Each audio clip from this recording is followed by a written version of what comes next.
चुड़ैल का शापित गांव भारत के एक दूर दराज गांव में, जिसे लोग शापित गांव कहते थे, एक भयानक घटना घटी।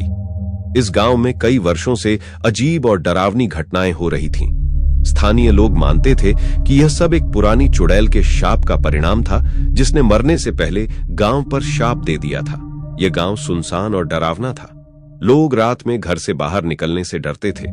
दिन में भी गांव की गलियां सुनसान रहती थीं। गांव में अजीब आवाजें सुनाई देती थीं और लोगों को अजीब छायाएं दिखती थीं। एक समय की बात है, इस गांव में एक सुंदर और बलशाली महिला रहती थी, जिसका नाम था कामिनी। लोग उसे चुड़ैल मानते थे, क्योंकि वह जड़ी बूटियों और तंत्र मंत्र में माहिर थी। कामिनी गांव वालों की बुराइयों से परेशान होकर उन्हें शाप दे बैठी। गांव में अजीब घटनाएं बढ़ने लगीं। रात को बच्चों की हंसी और रोने की आवाजें आती थीं। किसी को लगता था कि उसने एक सफेद साड़ी पहने औरत को देखा है, जो हवा में उड़ती हुई गांव के चारों ओर घूमती है। लोग इतने डर गए थे कि उन्होंने अपने घरों के दरवाजों और खिड़कियों को हमेशा बंद रखना शुरू कर दिया। कुछ समय बाद एक शहरी युवक, जिसका नाम था रवि, इस गांव में आया। रवि को भूत प्रेतों की कहानियां और उनके रहस्यों में बहुत दिलचस्पी थी। उसने गांव के लोगों से इन अजीब घटनाओं के बारे में सुना और सच्चाई जानने का फैसला किया। उसने ठान लिया कि वह इस शापित गांव की सच्चाई को उजागर करेगा। रवि ने गांव के सबसे पुराने घर में रहने का फैसला किया। यह घर बहुत डरावना और सुनसान था। पहली रात को ही रवि ने अजीब आवाजें सुनी। उसे ऐसा लगा कि कोई उसके कमरे के बाहर चल रहा है। उसने दरवाजा खोला तो कोई नहीं था।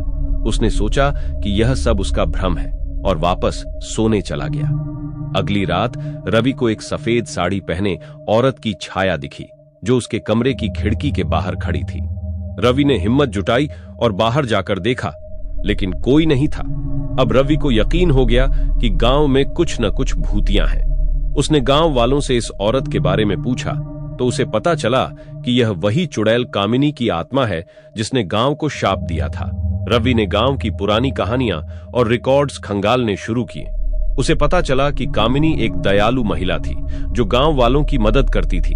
लेकिन कुछ लोगों ने उसके खिलाफ साजिश रची और उसे चुड़ैल करार देकर उसे मार डाला।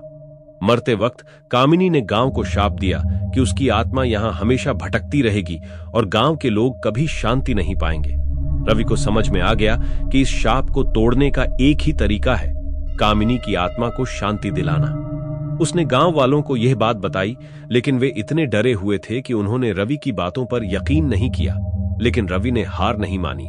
उसने खुद ही इस काम को करने का फैसला किया। रवि ने कामिनी की आत्मा की शांति के लिए एक बड़ा हवन किया। उसने कामिनी की आत्मा से माफी मांगी और उसकी आत्मा की शांति के लिए प्रार्थना की। हवन के दौरान रवि को महसूस हुआ कि जैसे कामिनी की आत्मा वहां मौजूद है। उसने हवन को पूरे विधि विधान से संपन्न किया। हवन समाप्त होते ही गांव में एक अजीब शांति छा गई।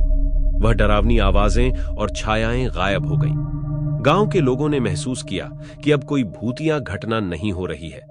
रवि की मेहनत और विश्वास ने कामिनी की आत्मा को शांति दिलाई और गांव को उसके शाप से मुक्त कर दिया। रवि ने गांव वालों को दिखा दिया कि साहस और विश्वास से हर समस्या का समाधान हो सकता है। अब गांव के लोग रात में भी बाहर निकल सकते थे और उनकी जिंदगी सामान्य हो गई थी। रवि की इस बहादुरी की कहानी गांव के हर घर में सुनाई जाने लगी। यह कहानी हमें सिखाती है कि भय और अंधविश्वास को दूर करने के लिए हमें सच्चाई की खोज और साहस की जरूरत होती है। रवि की इस साहसिक यात्रा ने शापित गांव को एक नया जीवन दिया और हमें यह संदेश दिया कि सत्य की खोज और विश्वास से किसी भी डरावनी घटना का सामना किया जा सकता है।